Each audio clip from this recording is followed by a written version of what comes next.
이제 우리 모두 하나 되어 이 땅에 무너진 기초를 다시 쌓을 때 우리의 우상들을 태우시 성령의 불 임하소서. 분의 불길 타오르게 하소서. 진리의 말씀 이 땅 새롭게 하소서. 은혜의 강물 흐르게 하소서. 성령의 바람 이제 불어와. 오 주의 영광 가득한 새날 주소서. 오 주님 나라 이 땅에 임하소서.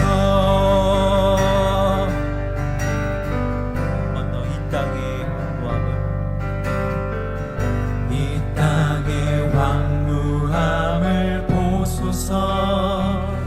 하늘의 하나님 긍휼을 베푸시는 주여 우리의 죄악 용서하소서. 이 땅 고쳐주소서.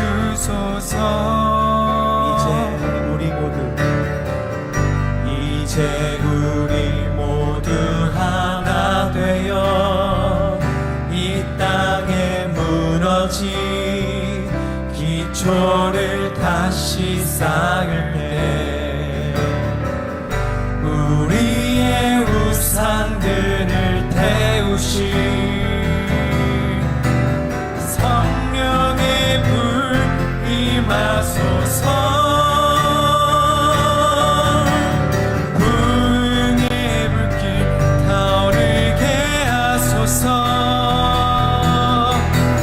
진리의 말씀 이 땅 새롭게 하소서.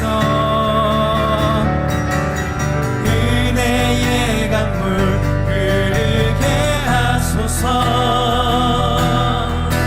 성령의 바람 이제 불어와. 오 주의 영광 가득한 새날 주소서. 오 주님 나라 이 땅에 임하소서. 분의 불길 타오르게 하소서. 진리의 말씀 이 땅 새롭게 하소서. 은혜의 강물 흐르게 하소서. 성령의 바람 이제 불어와. 오 주의 영광 가득한 새날 주소서.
오늘은 11월 첫째 주일입니다.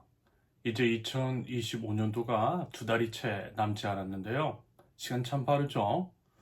부디 하나님께서 사랑하는 우리 세우는교회 모든 식구들 위에 하나님의 사랑과 은혜와 복을 충만하게 부어주시기를 축원합니다. 아울러 이번 11월과 남은 두 달 동안 올 한 해를 되돌아보면서 한 해를 잘 마무리하고 아울러 이제 내년 2026년도를 기대하는 시간을 가져보실 수 있기를 바랍니다. 다 다음 주, 그러니까 이제 11월 16일은 추수감사주일로서 우리가 함께 예배하게 되죠. 다가오는 추수감사주일과 더불어서라도 올해 지나온 시간을 한번 되돌아보면 좋겠습니다. 과연 올 한 해 어떤 일들이 있었는지, 하나님께서 우리에게 어떤 은혜와 사랑을 베풀어 주셨는지에 대해서 더듬어보고 되새겨보실 수 있기를 바랍니다. 그러면요, 여전히 변함없는 사랑과 은혜로 채우신 우리 하나님을 우리와 늘 함께 하시고 지켜주시되 가장 선한 길로 인도하시는 우리 하나님을요, 다시금 경험하게 될 것입니다. 설령 아직은 우리가 서로 모르는 어떤 문제나 고민으로 인해 힘겨워하는 상황이라 할지라도 결국에는 도움을 주시는 우리 하나님께서 모든 것들을 시원하게 해결해 주실 줄로 믿고 미리 앞서 감사하는 것도 필요하다라고 봅니다. 여러분, 그것이 바로 믿음이죠. 우리 믿는 자들이 마땅한 자세입니다. 그리고 그 하나님을 기억하고 하나님께 감사하는 자에게 더 큰 감사거리를 선물해 주시는 우리 하나님이신 줄로 믿습니다. 어제 토요일부터 우리는 에스라서를 나누고 있어요. 에스라서는 이스라엘의 역사상 매주 중요한 전환점에 대한 기록이라 할 수 있겠습니다. 에스라서를 이해하기 위해서 먼저 에스라 이전의 역사를 되돌아볼 필요가 있을 것 같아요. 참고로 지난주까지 우리가 함께 나눴던 역대하, 그 이후의 이야기가 에스라서이고요. 시간상 흐름이 이어진다라고 보시면 되겠습니다. 기원전 586년 바빌론의 느부갓네살 왕은 예루살렘을 함락시킵니다. 죄악에 빠지되 회개하고 돌아오라는 하나님의 음성, 그 음성을 대언한 여러 예언자들의 경고성 선포를 무시했던 남유다 백성, 심지어는요 예언자들을 죽이기까지 했죠. 그래서 결국 하나님께서는 극단의 처방을 내리셨던 것입니다.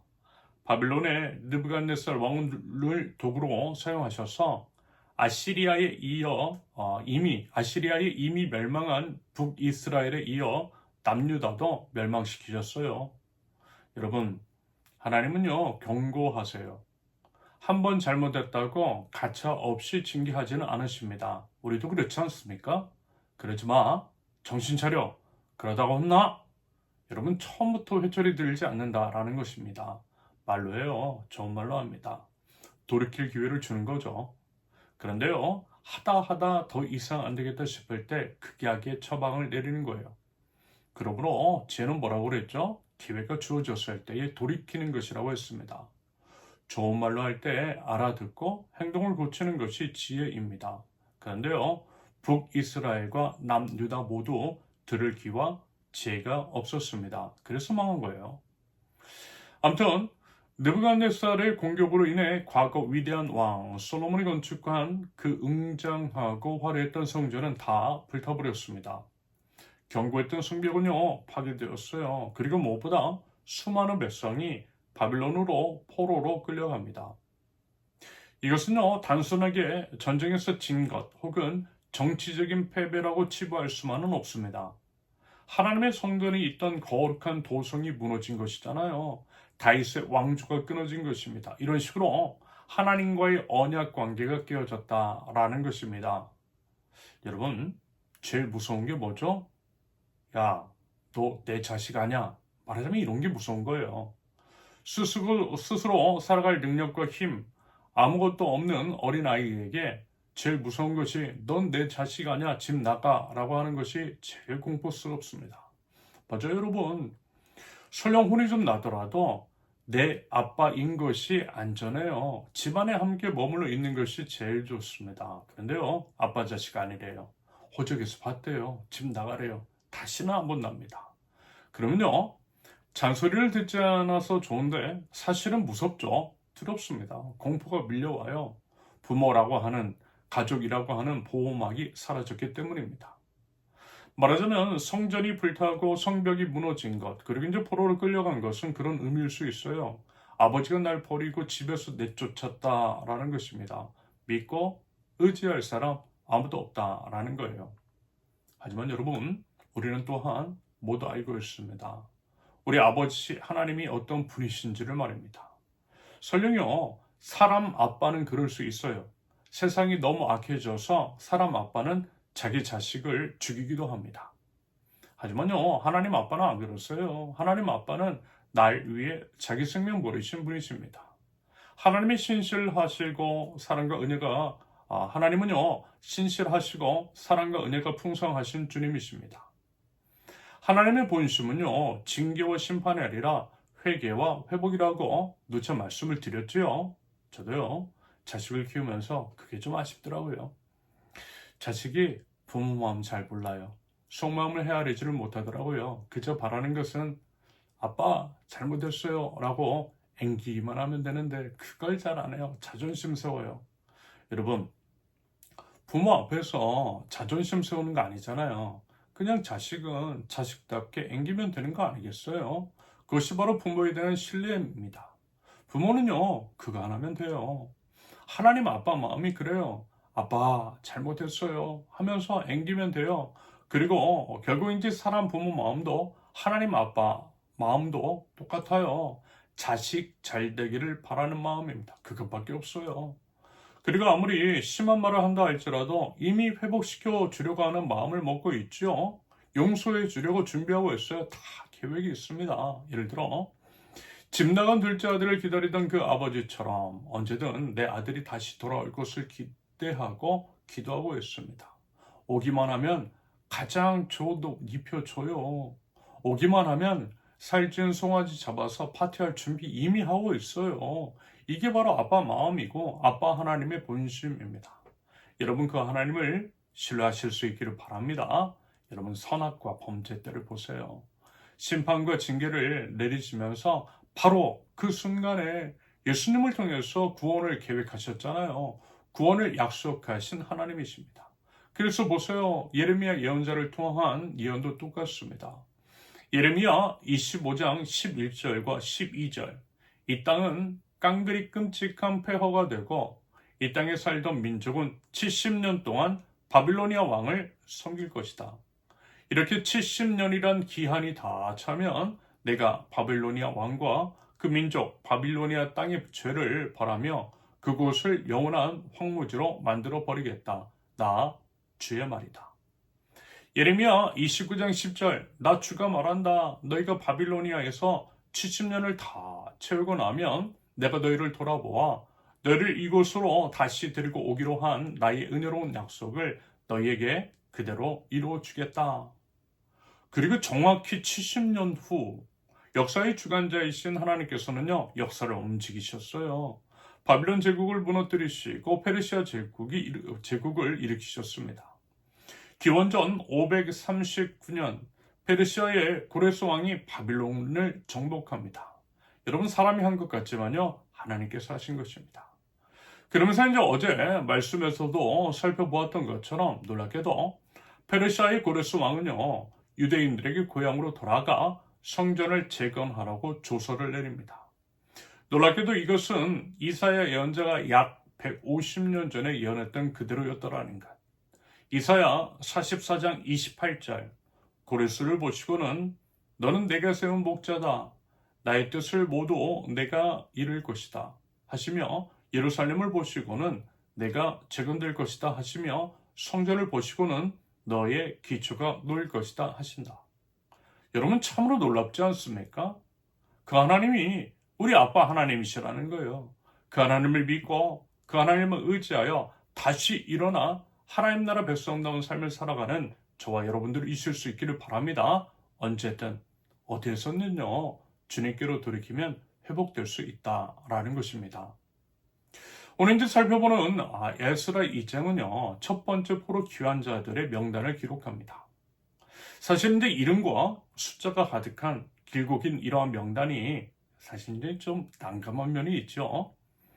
이런 본문을 마주하는 우리는 대체 어떻게 이런 본문을 해석하고 또 어떻게 적용할지 난감할 수 있다라고 봐요. 하지만 그럼에도 우리는 이러한 본문에서도 하나님의 변함없는 사랑과 은혜를 발견할 수가 있습니다. 첫째, 나를 기억하시는 하나님. 1절부터 35절까지입니다. 말씀을 드린 것처럼 본문은요, 귀환한 사람들의 이름과 숫자를 자세히 기록합니다.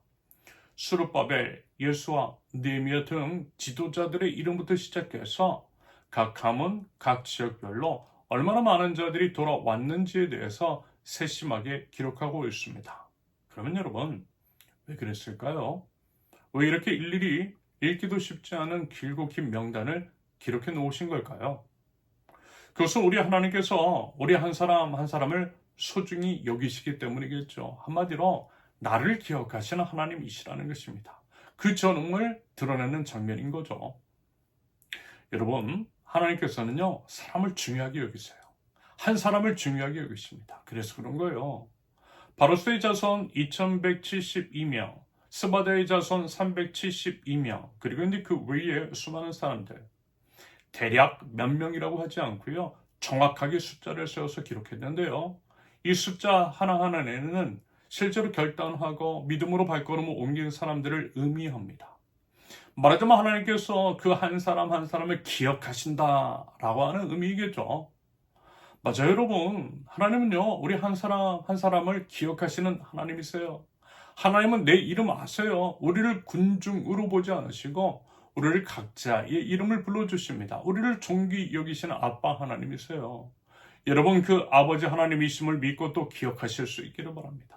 그 아버지 하나님을 우리 다시 만나면 좋겠어요. 그 믿음 가지고 다시 일어나서요, 다시 나를 회복시켜 주시는 아버지 하나님의 은혜를 경험할 줄 아는 저와 여러분들 모두 있을 수 있기를 바랍니다. 둘째, 은혜 베푸시는 하나님. 36절에서 63절까지입니다.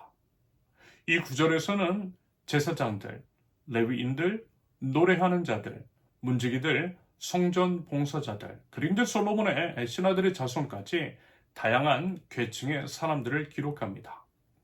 그러면서 61절에서 63절까지를 보면 족보를 뒤져도 조상이 확인되지 않는 사람들이 나와요. 그래서 제사장 직분을 맡기에는 적합하지 않아서 직분을 맡기지 않았다라고 합니다. 62절을 보시면 족보를 뒤져보았지만 그들은 그 조상이 확인되지 않았다. 그래서 제사장 직분을 맡기에는 적합하지 않다고 생각하여 그 직분을 맡지 못하게 하였다. 하지만 그럼에도 그들 역시 귀환 행렬에는 포함이 되었더라는 것. 족보가 확인되지 않았다라고 해서 그들을 포로 귀환에서 배제하지는 않았다라는 것입니다. 제사장이라고 하는 특별한 직분, 그것의 특성 때문에 그 역할은 설령 맡기지 않았다 할지라도 말입니다. 여러분, 하나님의 구원과 회복의 역사는 완벽한 자격을 갖춘 사람들만의 것이 아니죠.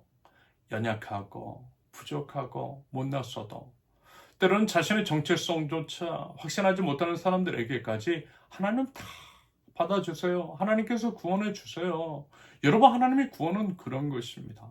하나님은 결코요, 차별 없어요. 이런 것을 은혜라고 하죠. 은혜는 자격 없는 자들에게 베풀어 주시는 하나님의 선물. 여러분, 그 은혜가요, 저와 여러분들을 이 자리에 이끌었고 지금도 우리를 이끌어가고 있는 줄을 믿습니다. 우리 된 것은 오직 하나님의 은혜라는 거예요.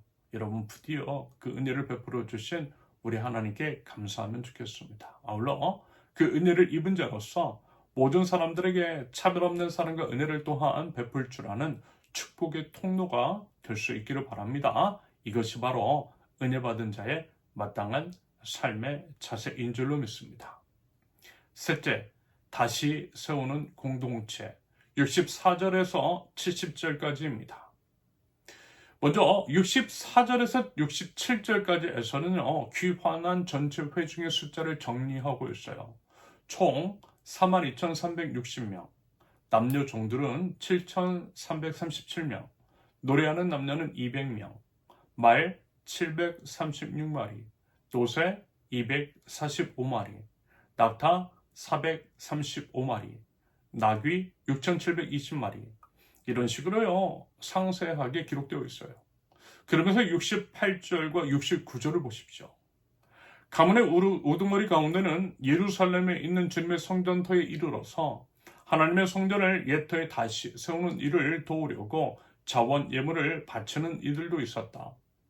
저마다 힘 잘하는 대로 건축 기금을 마련하니 금이 6만 1,000나리, 은이 5천만에, 제사장의 예복이 100벌이나 되었다. 포로에서 돌아온 이스라엘 백성이 걸었던 바벨론에서 예루살렘까지 여정은요, 약 900km 정도랍니다. 서울에서 부산까지가 400km 정도라고 하니까 왕복을 하고도 100km를 더 가야 하는 먼 거리입니다. 여러분, 그때 무슨 기차나 버스를 타고 간 것이 아니었잖아요. 걸어서 갔어요. 몸만 간 것이 아니라 포로생활 70년 동안 사용했던 생활도구, 나중에 이제 예루살렘에서 정착할 때 필요한 것들까지도 다 가져갔을 것입니다. 저희 가정도요, 한국에서 이제 상하이로 갈 때, 또 이제 상하이에서 다시 한국으로 돌아올 때 그랬어요. 한 가정이 이사하는데도 어마어마한 짐이 나오더라는 것입니다. 그런데 또 이제 포로 귀환한 한 가정 정도가 아니었잖아요. 대민족의 이동이었습니다. 거리도 거리이지만 길도 좋지 않았어요. 교통수단도 원활치 않았던 장장 4개월씩이나 걸리는 험난한 여정이었습니다. 그리고 이제 어떻게 보면요, 그들은 안전한 바빌론에서의 삶을 포기하고 폐허가 된 고향으로 돌아온 것이잖아요. 한마디로 모든 것이 쉽지 않은 결정이었고 여정이었다라는 것입니다. 하지만 그럼에도 불구하고 그들은 하나님께 감사했습니다. 감사하며 기뻐 찬양했습니다. 그러면서 하나님의 성도를 옛터에 다시 세우는 일을 도우려고 자원 예물을 바쳤다라고 합니다. 그러면서 뭐라고요? 69절, 저마다 힘 잘하는 대로 건축 기금을 마련하니, 힘 잘하는 대로 강요가 아니라 자발적이었다라는 거예요. 의무가 아니라 기쁨으로, 그리고 자신의 능력에 따라 최선을 다하는 태도였다라는 겁니다. 있는 힘껏 힘 잘하는 대로 드렸다라는 거예요. 그렇게 그들은 무너진 공동체를 다시 세우는데 최선을 다했습니다. 그 열정과 헌신이요, 여러분 우리 모두에게도 필요합니다. 그러면서 이제 70절에서는 이렇게 마무리됩니다. 제사장과 레위사람과 백성 가운데서 일부는 예루살렘과 그 부근 마을의 자리를 잡고 노래하는 이들과 문지기들과 성전 망리꾼들은 그들의 고향 마을의 자리를 잡았다. 나머지 이스라엘 사람들은 저마다 고향의 자리를 잡았다. 하나님께서 약속하셨던 회복이 시작되었다라는 것입니다. 이런 식으로 이제는 또한 각자가 자기 자리로 돌아가서 하나님 나라 공동체가 다시 세워지기 시작했다라고 하는 것이 에스라 2장의 말씀입니다. 이제까지 살펴본 것처럼요, 여러분, 에스라서는요, 무너진 하나님 나라 공동체, 이스라엘이 어떻게 재건되기 시작하는지를 우리에게 보여줍니다. 그리고 그 이야기는 오늘날 이 시대를 살아가는 우리들에게도 유의미한 메시지를 분명하게 던져주는 것 같습니다. 일단 여러분, 자주 말씀을 드렸지만 현재 이제 한국 교회를 바라보실 수 있기를 바랍니다. 과거 이스라엘이 바빌론의 이제 포로로 잡혀갔듯이 어쩌면 한국 교회도요, 현대판 바빌론의 포로가 된 것일 수 있겠다라고 하는 생각이 강하게 들어요. 사실 이제 한국 교회는요, 정말 놀라운 성장을 경험했습니다. 세상에서도 세계에서도 내노라하는 대형 교회들이 즐비하죠. 크고 웅장한 예배당이 정말 많습니다. 그런데 이제 그것이 과연 하나님의 영광을 위한 것인지는 의문이 듭니다. 결국 자신의 영광을 위한 것이었어요. 마치 북한처럼 자식에게 이제 부와 권력을 수습하는 일이 적지 않지요. 그 과정 가운데 온갖 불법과 편법을 자행했습니다. 제 눈에는요, 이런 교회가 더 공산주의 세력 같은데 어린데 다른 사람들을 좌파라고 비난하는 것이 너무나도 아이러니한 상황입니다.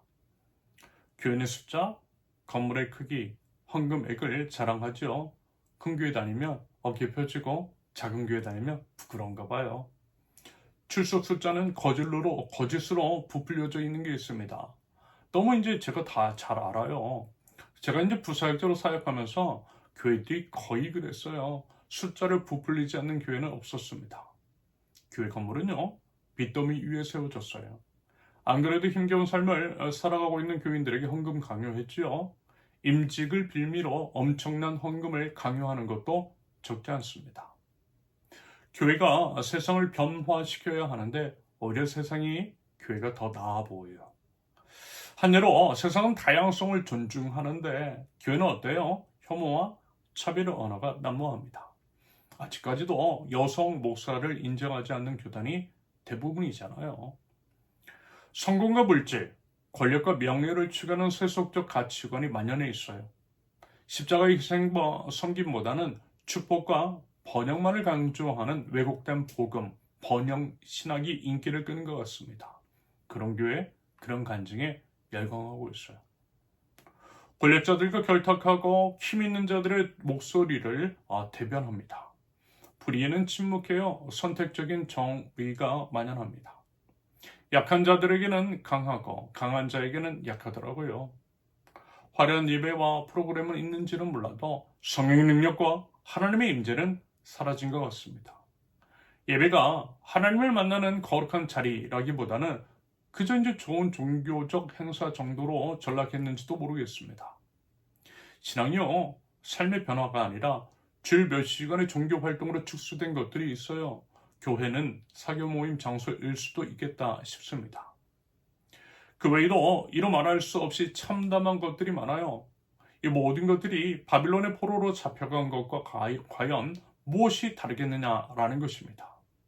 우리는요, 세속주의의 포로로 잡혀 있습니다. 하지만 여러분, 이제는 회복해야 합니다. 에스라 시대에 포로에서 돌아온 사람들이 무너진 성전을 재건했듯이 오늘날 한국교회도 무너진 공동체를 다시 세워야만 합니다. 물론 한국교회 현실을 보면요, 낙담할 수 있어요. 과연 희망이 있겠나 싶습니다. 하지만 여러분, 중요한 것은 뭐예요? 하나님이십니다.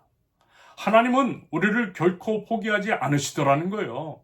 그 하나님께서 우리를 회복시켜 주시고 다시 세워 주신다라는 것입니다. 에스라서가 우리에게 던지는 메시지가 바로 이것입니다. 하나님은 회복하시는 하나님이시더라는 것.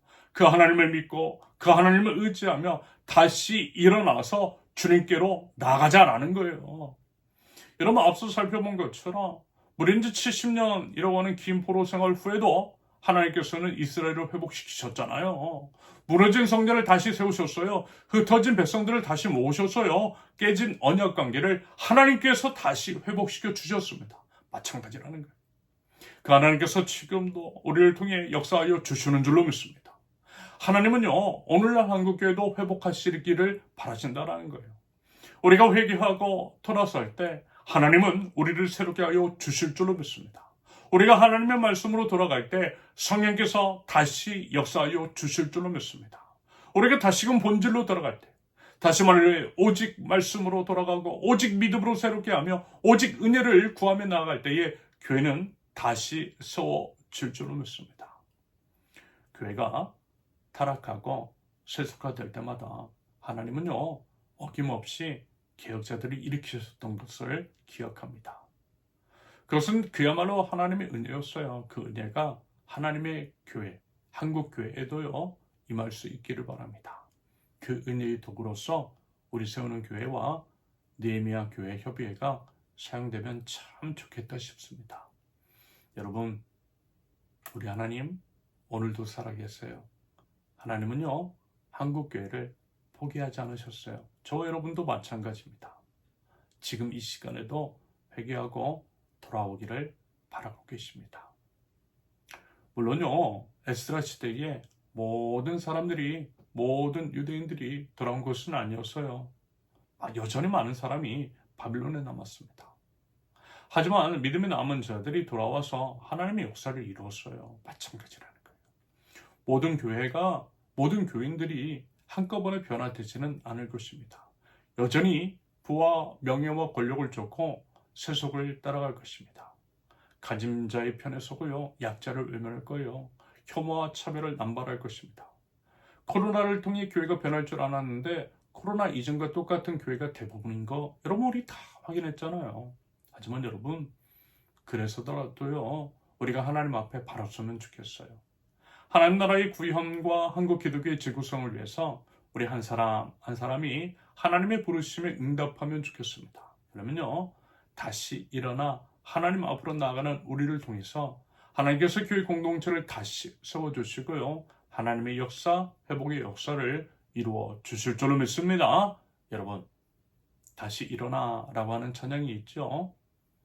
나는 내 마음에 복음이 흥했던 곳에서 다시 아버지를 만나고, 주님 내 마음의 연약한 눈물의 끝에서 또 나를 반겨주시네.